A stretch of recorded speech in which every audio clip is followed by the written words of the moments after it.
Morning, everybody. This is a quick video on how to put work into your VAT portfolio. So in case you missed that in class or you weren't ready to do it, this will walk you through. So you're going to obviously go to your VAT portfolio.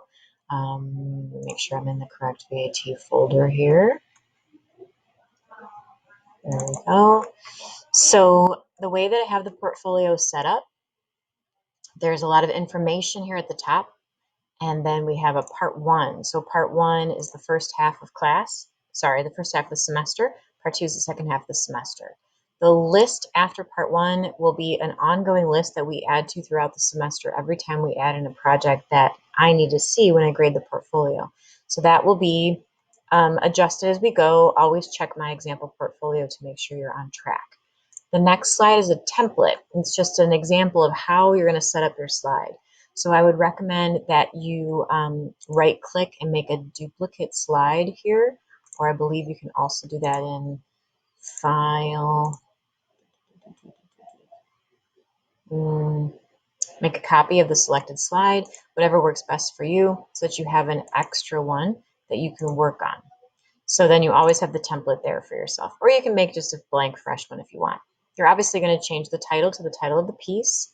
This is just a gray placeholder, so you would delete that and you would insert your work. So in the case of our first piece that we're inserting, that would be from Adobe Spark.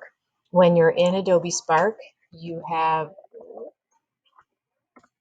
the option to download from several places from Spark. So you're always looking for a download option. So I can go here to these little ellipses and I can download directly from there. Or if the file is open, I should be able to download from the top right. Either way, it's going to download a JPEG or a PNG, which is what you're looking for. If you send me this link, I will not be able to see the file. You have to download the image of it. Once it's downloaded, you can insert, upload from your computer. It'll probably be in your downloads folder. And once you found that and double click, it'll pop in.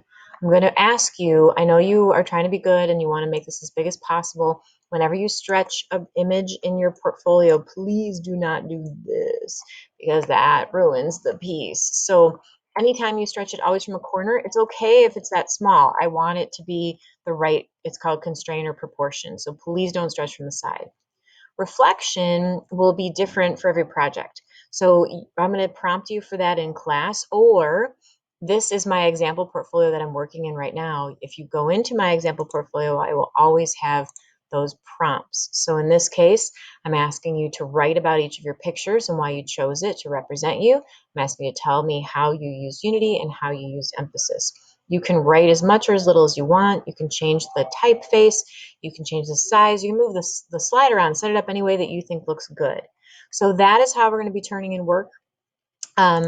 Basically, every time we finish a piece, it goes into your portfolio. I'm just deleting extra slides here. It goes into your portfolio. So soon you'll have all those, you'll have lots and lots of pieces filled up. And so you're not going to be turning work indirectly to me, always into the portfolio. And I'll give you advance notice when it comes time for me to grade the portfolio.